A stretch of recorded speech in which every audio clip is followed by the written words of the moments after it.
Radhe Radhe friends.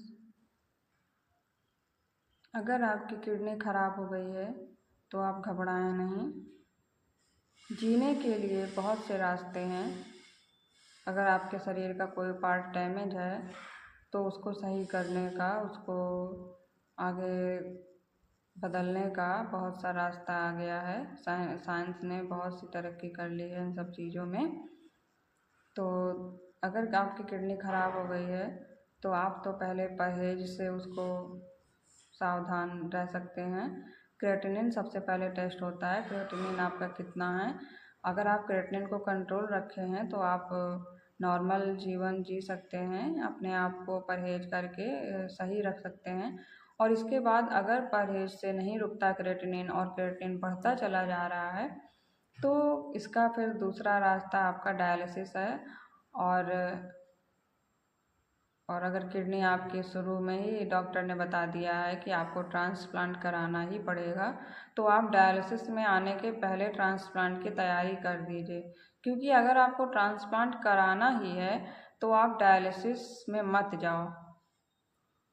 अब अगर ज़्यादा तेज़ी से बढ़ रहा है तो मजबूरी है कि डायलिसिस कराना ही पड़ेगा। अगर आती है डायलिसिस में तो उसमें भी कोई दिक्कत नहीं है, डायलिसिस आप करा सकते हैं। लेकिन ये दिक्कत ये होती है कि अगर हमको ट्रांसप्लांट कराना ही है तो फिर शरीर को और कमज़ोर करके ट्रांसप्लांट क्यों कराया जाए, फिर और दिक्कत आएंगी।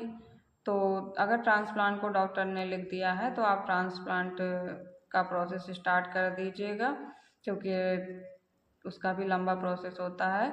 और अगर ट्रांसप्लांट नहीं कराना है और कोई भी इंसान अगर डायलिसिस में आ गया है तो उसमें भी घबराने की ज़रूरत नहीं है। डायलिसिस एक ऐसी व्यवस्था है जिसमें इंसान अपना जीवन, हल्का फुल्का जीवन जी सकता है। पहले क्या होता था कि डायलिसिस तो होता नहीं था तो लोगों को पता भी नहीं होता था कि किडनी क्या होती है, कैसे ख़राब होती है, क्या दिक्कत होती है, कुछ नहीं लोगों को पता होता था।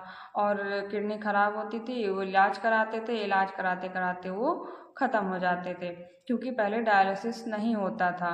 अब तो साइंस ने हमारे लिए एक रास्ता निकाल दिया है कि अगर किडनी ख़राब होती है, क्योंकि जीने के लिए एक रास्ता है डायलिसिस। अगर आप अपने आप को मेंटेन करे हैं, खाने पीने का सिस्टम बनाए हुए हैं और डायलिसिस टाइम से डिट्टो कराते हैं। अब ये नहीं कि आपने एक दिन करा ली, 10 दिन आपने नहीं कराई। शेड्यूल आपका अगर हफ्ते में 2 दिन का है तो आप हफ्ते में 2 दिन डायलिसिस कराइए। जितने घंटे का प्रोसेस है उतने घंटे का कराइए। अगर आप डायलिसिस के रूल्स को फॉलो करते हैं तो आपका जीवन काफ़ी लंबा चल सकता है। आप अपने आप को फिट रखिए, डायलिसिस के रूल्स को फॉलो करिए, अपने खाने पीने का मेंटेन रखिए, दवाइयों को सिस्टम से लीजिए तो आप एक लंबी ज़िंदगी जी सकते हैं। आप लोग देखते हैं कि प्रेमानंद महाराज जी 20 साल से डायलिसिस में हैं, क्योंकि उन्होंने अपने आप को बहुत मेंटेन कर रखा है, अपनी हेल्थ का बहुत ध्यान रखते हैं। डॉक्टर्स के रूल्स को, डॉक्टर्स के नियमों को फॉलो करते हैं और अपने मन को खुश रखते हैं, अपने मन को ईश्वर पे लगा के रखते हैं। आप जो छोटी मोटी दिक्कतें आती हैं डायलिसिस में उनको भी झेला जाता है। डायलिसिस एक नॉर्मल प्रोसेस है। हमने बताया था कि डायलिसिस के लिए फिस्टुला बनाया जाता है। उसके पहले गले में भी नली पड़ती है, कभी कभी हाथ में भी पड़ती है, पैर में भी पड़ती है, पेट में भी पड़ती है, लेकिन सबसे सेफ फिस्टुला रहता है। ठीक है, तो फिस्टुला से डायलिसिस कराएंगे तो आपको इन्फेक्शन नहीं होगा। डायलिसिस में क्या होता है कि 2 निडल लगाई जाती हैं, एक से ब्लड निकाला जाता है, एक से फिल्टर किया जाता है, फिल्टर होकर के अंदर जाता है। तो ये प्रोसेस 4 घंटे का होता है। इसमें वेस्ट जो आपका पानी होता है वो बॉडी से निकाला जाता है, क्योंकि होता क्या है कि पानी धीरे धीरे, जैसे 3 दिन में डायलिसिस है तो हमने जो 3 दिन में पानी पिया वो पानी पूरा हमारी बॉडी में स्टोर हो जाता है। तो वो पानी आपको निकालने के लिए डायलिसिस करानी पड़ती है। और पूरे 3 दिन के जो अराजक तत्व होते हैं, जो मतलब यूरिन अगर जा रहा है साफ़ सुथरा तो तब तो निकल जाते थे, लेकिन अगर यूरिन नहीं जा रहा है और किडनी सही से फिल्टर नहीं कर पा रही है तो वो अराजक तत्व हमारी बॉडी में मिलने लगते हैं पानी के साथ में और ब्लड के साथ में।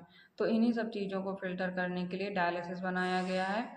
इसी तरह से ब्लड फिल्टर होता है, पानी निकाला जाता है और शरीर फिर नॉर्मल हो जाता है। जब आपका 3 दिन में पानी स्टोर हो जाता है ना, तो आपके चेहरे में सूजन आ जाती है, आपके पैरों में सूजन आ जाती है।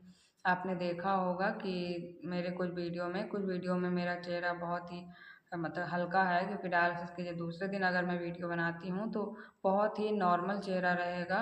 और अगर 1-2 दिन बाद बनाती हूँ डायलिसिस के, तो सूजन आ जाती है चेहरे में, क्योंकि जो हम पानी पीते हैं वो स्टोर हो जाता है। आज भी मेरा चेहरा आप लोग को थोड़ा थोड़ा सूजा लग रहा होगा, तो 3 दिन में डायलिसिस होना है, इस वजह से। ये है डायलिसिस पेशेंट का मतलब, डायलिसिस पेशेंट का जो मेन पॉइंट है खाने पीने का, वो आपको सबसे ज़्यादा प्रोटीन की चीज़ें खानी हैं। क्योंकि शरीर को डायलिसिस जब होता है तो शरीर बहुत ही वीकनेस आ जाती है, शरीर में बहुत कमज़ोर हो जाता है शरीर। तो ये चीज़ें बढ़ाने के लिए आपको डायलिसिस के दौरान भी आप प्रोटीन खा सकते हो, पनीर वगैरह, छेना वगैरह खा सकते हैं। तो इस तरह से आपको डायलिसिस चार्ट को फॉलो करना है और आगे बढ़ना है। इस जानकारी को ज़्यादा से ज़्यादा शेयर करें, आगे बढ़ाएं, सपोर्ट करें। आप लोग का सपोर्ट ही मेरी ताकत है, मेरी मेहनत है, मेरी लगन है। क्योंकि मैं अकेले नहीं इन चीज़ों को फैला सकती हूँ, जब तक आपका सपोर्ट नहीं मिलेगा, सोशल मीडिया का सपोर्ट नहीं मिलेगा। तो प्लीज़ आप लोग वीडियो को देखिए, पूरा देखिए, तब आपको चीज़ें समझ में आएंगी। तब आप लोगों को बता सकते हैं कि उनका वीडियो आता है, उनके वीडियो में सब चीज़ें जान के, उनका ओरिजिनल वीडियो है, उनका अनुभव है। मैं किताबों की बातें नहीं यहाँ पे रखती हूँ। कुछ बातें मेरी गलत भी हो सकती हैं, कुछ डॉक्टर के अपोजिट भी हो सकती हैं, क्योंकि डॉक्टर तो बहुत ही मतलब कि बहुत ही डीपली चीज़ों को बताते हैं और डीपली डायरेक्शन देते हैं।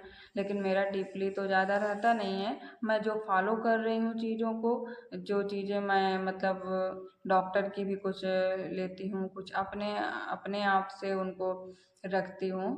तो जो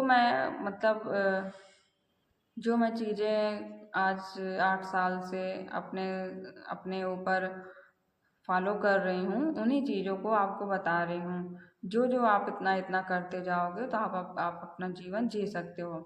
लेकिन हमेशा एक बात का ध्यान रखिएगा कि आप अपनी रिपोर्ट के आधार पे कुछ भी खाना पीना है, आप अपनी रिपोर्ट के आधार पे। अगर आपने आज अपना रिपोर्ट टेस्ट चेक कराया है और उसमें आपका पोटेशियम नॉर्मल है, चीज़ें आपकी नॉर्मल हैं, बहुत ज़्यादा दिक्कत देने वाली नहीं हैं, तो आप उस हिसाब से खाना पीना आप कर सकते हैं। राधे राधे।